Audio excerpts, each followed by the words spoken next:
एक बार की बात है, महात्मा गौतम बुद्ध ध्यान कर रहे थे। जब भी वहां पर एक आदमी आया।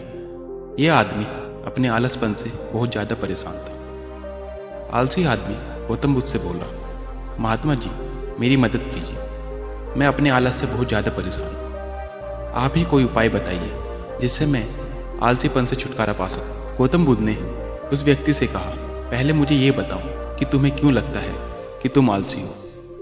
आलसी आदमी बोला, सिर्फ मुझे नहीं, मेरे परिवार वालों को और मेरे आसपास के सभी लोगों को ऐसा लगता है कि मैं आलसी हूँ। गौतम बुद्ध ने फिर उससे पूछा, क्या तुम जानते हो आलस होता क्या है? उस व्यक्ति ने बोला, नहीं, मैं नहीं जानता, किंतु मैं इतना जरूर जानता हूँ कि आलस बहुत बुरी चीज़ है। इसकी वजह से मुझे बहुत नुकसान हुआ है जीवन में। गौतम बुद्ध बोले, जिस परेशानी से तुम छुटकारा पाना चाहते हो, पहले उसके बारे में पूरी जानकारी ले लो, तो उससे छुटकारा पाना आसान हो जाएगा। वह व्यक्ति बोला, महात्मा, इतनी बुद्धि तो मुझ में नहीं, आप ही मुझे इस समस्या के बारे में जानकारी दीजिए। गौतम बुद्ध बोले, आलस एक मानसिक अवस्था है, एक विचार है जिसे जाने अनजाने में हम खुद ही जन्म देते हैं। आलस दो मूलभूत कारणों की वजह से ही जन्म लेता है, एक है शारीरिक और दूसरा मानसिक। शारीरिक कारणों में पहला कारण है गलत तरह का भोजन।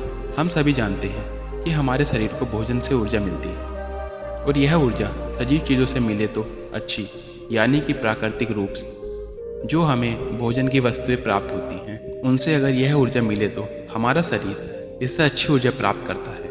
इससे उलट यदि हम निर्जीव वस्तुओं से ऊर्जा प्राप्त करते हैं तो यह हमें आलस की ओर लेकर जाती है। दूसरा कारण, हमारी शारीरिक गतिविधियों भी हमें आलस के चंगुल में फंसा सकती है।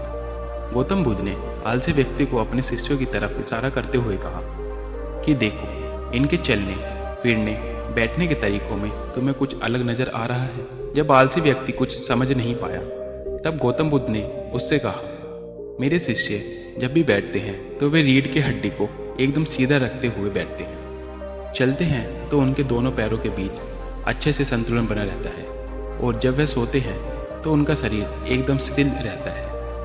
ऐसा करने से उन्हें रात्रि में एकदम सही तरीके से नींद आती है। आलसी व्यक्ति बोला, लेकिन नींद तो आलस का ही एक स्वरूप है। बुद्ध बोले, हाँ, अगर उसे ज्यादा मात्रा में लिया जाए तो।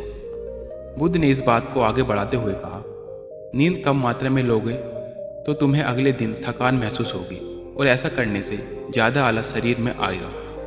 नींद ज्यादा लोगे तब भी यही परिणाम होगा। इसलिए नींद को न ज्यादा न कम, एकदम सही मात्रा में लेना अति आवश्यक है।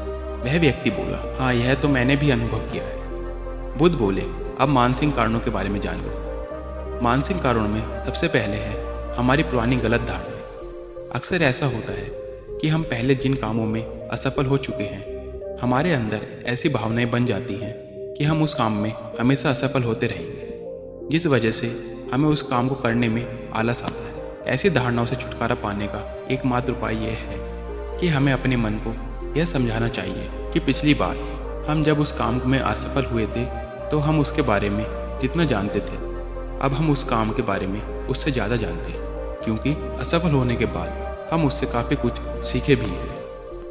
बुद्ध बोले, दूसरा कारण है आलसी और कामचोर लोगों की संगत। कई बार ऐसा होता है कि हम आलसी नहीं होते, मगर जिनके साथ हम रहते हैं हम उन जैसे बनने लगते हैं। इससे छुटकारा पाने का उपाय बहुत सरल है। कामचोर और आलसी व्यक्ति से दूर रहो। ऐसे व्यक्तियों की संगत में रहो जो अपने काम को बड़ी लगन से करते हैं और तुम्हें कुछ सिखा पाए। गौतम बुद्ध ने तीसरा कारण बताते हुए कहा, यह कारण आलस के लिए सबसे बड़ा कारण, काम को कल पर टालते रहना। यह कारण इतना शक्तिशाली है कि किसी भी व्यक्ति को बर्बाद कर सकता है। इससे बचने का सबसे आसान उपाय यह है कि जो काम जितनी जल्दी संभव हो उतनी जल्दी कर दिया जाए।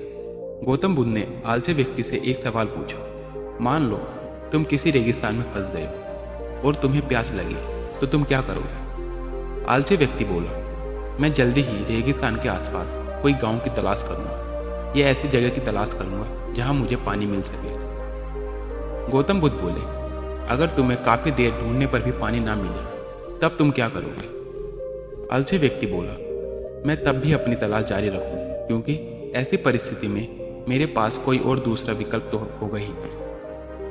गौतम बुद्ध बोले, बिल्कुल सही, और यही है मानसिक स्तर पर आलस का चौथा कारण। किसी भी निश्चित लक्ष्य का ना होना, यह भी आलस की ओर लेकर जाता है।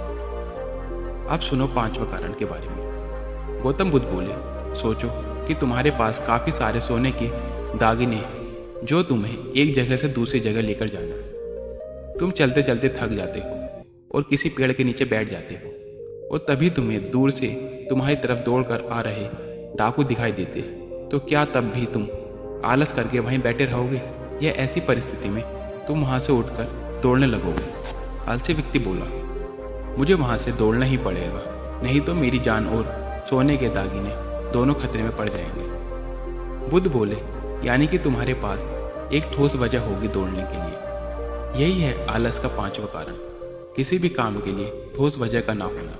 आलसी व्यक्ति महात्मा बुद्ध की बातों से संतुष्ट हुआ।